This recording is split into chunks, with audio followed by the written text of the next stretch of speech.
Hey everyone, welcome to Rapid Review. And today we're going to talk about the season finale of The Mandalorian, titled The Return.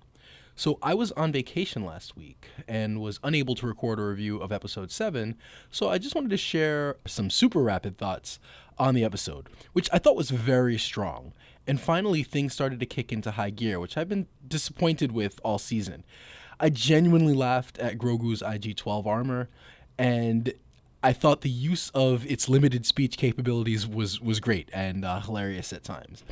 I also thought the episode did a great job of making me feel some genuine fear and dread for characters in a way that I didn't think I'd feel. For a moment, I thought Din Djarin was a goner. So anyway, on to the finale. The episode starts right off where episode 7 left off. Bo-Katan and the Mandalorians are trying to make it out of the Imperial base, and Din Djarin is being escorted to interrogation by 2 troopers. Din attempts to escape and is struggling when Grogu, out of nowhere, comes to the rescue. That was a genuine surprise because I thought he was with Bo-Katan. We get a cute moment of him trying to spray Bacta to help heal Din, showing that Grogu does pay attention. Then we get a nice little scene between Grogu and Din where he explains that he's going to have to be brave. And I really love there was a small little thing where he asks Grogu a question, and instead of hitting yes, which he could have, Grogu nods in understanding. And it was a nice little thing that I thought really works. I like that the show is finding ways to allow Grogu to communicate even if he doesn't have language for the time being. And I know there's some discussion and various opinions on whether or not he should ever speak. But I like that, by just using body language and using the device and kind of some of his vocalizations, I like what they're doing with Grogu and kind of enhances his character without maybe growing him too much. So we find out that Gideon has sent bombers to destroy the fleet, but Axe is able to make it in time to get the Mandalorians off the Star Destroyer, and he'll stay on to use it as a decoy. So at this point, the show kind of gave me vibes of some of the movies. You can think of Return of the Jedi and pretty much all of the last 3, but even with the prequel trilogy, where you have these situations where there's fights going on multiple fronts, and you have it kind of in space, and you have things on the ground and in between. And so I really liked that this episode really did that. It felt big, and it really felt like a Star Wars finale. So Din and Grogu are making their way to Gideon, while it appears that Gideon is doing the same thing, which is a little weird, but fine. I felt a little redundant. We do get a really cool scene of Din fighting off a wave of troopers with the help of R5. And as has been the case for most of the season, the action choreography was great here. And Din Djarin even here just looked agile, threw in some interesting things that I just haven't seen from him fight-wise, but it looked really good. I love the hand-to-hand combat. It's been really good this season and continues to be really good. The way it's shot, the choreography, everything about it really has been great. There's a sense of desperation and some real brutality in it. I know we're not getting any, blood, but I mean, just stabbing people in the neck and, in the abdomen. I mean, it's pretty brutal and looks great.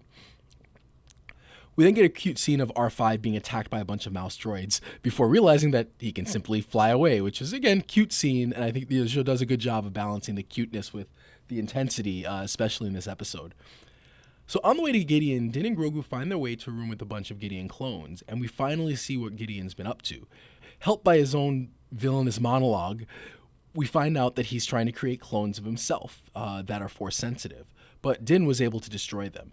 So while I love Giancarlo Esposito as Gideon, his monologues can be a little much, but I guess he seems like the type of guy that likes to hear himself speak, so I'll give it a pass. So while Din and Gideon face off, we get a cut to an amazing scene of Mandalorians going back to attack, with Bo-Katan leading them into the fray wielding Darksaber, while the armorer has tools by her side. Now, initially you might think, okay, that's kind of ridiculous, but it makes sense that they're actually attacking with weapons that are not blasters because the Beskar is so effective against blasters. So being able to use Darksaber and the tools, you're able to kind of use blunt objects or stabbing objects against people with the Beskar, who the armor is pretty effective against blaster fire, as we've seen. So while Din's getting beat up by Gideon, Grogu is cornered and has to fight off the Praetorian guards, and he's able to escape and jump to safety.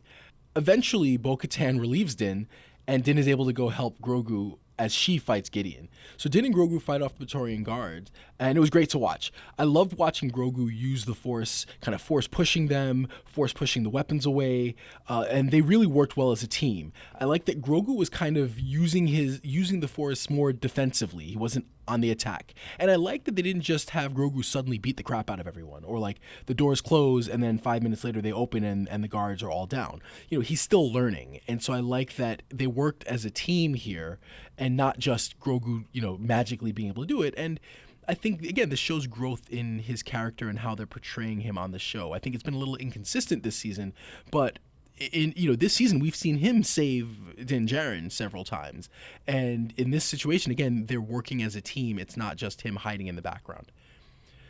So Bo-Katan struggled to fight off Gideon, and eventually he's able to crush Darksaber, which was actually a genuine shock. I didn't think they would do that to such an old and kind of important weapon. I like what they did with Gideon's armor. He really seemed unbeatable. He seemed like, his fight style was pretty basic and normal, but it seemed like he was so much aided by the armor that it was believable that he could beat warriors like Bo-Katan and Din Djarin. Eventually, the three are able to basically, temporarily subdue Gideon, and I loved how it worked. You have both Bo-Katan and Din Djarin at alternating times, either defending and or shooting at him. You had Grogu also jumping in, force pushing him. I think he force pushed the weapon. I'm forgetting now. But I thought, again, it worked great. The three of them worked together. And even though you have Gideon in this almost unbeatable armor as a team, they were able to subdue him temporarily. And then Axe, who's crashing a Star Destroyer into the base, if it seems like he was able to kill Gideon as he was consumed by flames, but we don't know. And again, we have this amazing scene of Grogu saving the day by using a force field to cover everybody from the fire. And we're left to, again, assume that Gideon died. The episode ends with Din officially adopting Grogu, Grogu getting the name Din Grogu, so I guess Din is the last name, and I should probably start referring to him as Djarin if I'm using one word. Little confusing because all other Mandalorians we've known have their surname last, but is what it is. Whatever the case, Grogu is now an apprentice, and we get a nice scene of Bo and the armorer relighting the forge. But I feel like I would have liked a little bit more triumphant of a scene for Bo-Katan. Granted, she was there with the armor, it was just the two of them lighting the forge, but I felt like so much of the season was about her, like it or not. And I think she deserved a little bit bigger of a moment, especially since she lost Darksaber. I think that losing Darksaber, a scene that maybe was more centered on her as a leader, would have been a great way to show that she doesn't need Darksaber to be accepted as leader. And I think it would have been a little bit more fitting of a finale for her, especially because, again, so much of this season was focused on Bo-Katan. They teased future seasons, which I liked, with Din Djarin telling Teva that he's looking for work. And the show ends with Din Djarin and Din Grogu on their homestead in Navarro. I really like this episode, which was directed by Rick Famuyiwa. Hoping I pronounced the name right, which I should, as he's been here since the beginning. But he's directed some of the best episodes of The Mandalorian, and this is no exception. This was one of the best episodes of the show. It was really exciting. It looked great. Finally, kind of giving Grogu something to do after he was kind of meandering around for the last few episodes. It's interesting. I'm not sure how this lives up to the seasons 1 and 2 finales. I would definitely put it up there with season 1. Season 2, I don't know that anything on TV ever for me is going to match Luke Skywalker showing up. And so it's hard to compare, but I definitely think this is right up there. Definitely up there with the season 1 finale. It was really exciting. It again looked awesome. So I really enjoyed it. And I think I'm glad they didn't try to one up season 2. Again, I don't think you one up Luke Skywalker showing up. So the fact that it was its own thing, but still done really well, really worked for me. This was an up and down season, which I'll talk about more during my full season review. But I think they really managed to stick the landing with these last 2 episodes and keep me excited about the show moving forward. So kudos to Filoni and Favreau and the whole team. I'm giving this episode a 9.25. I could probably go up to 9.5. Again, I really, really enjoyed it. Great work. If you haven't already, please like and subscribe to the channel. We can be found on all social media platforms at portable_whole. We're also on Apple Podcasts, Spotify, any podcast aggregators at Portable Hole Publishing. And you can email us at portableholepub@gmail.com.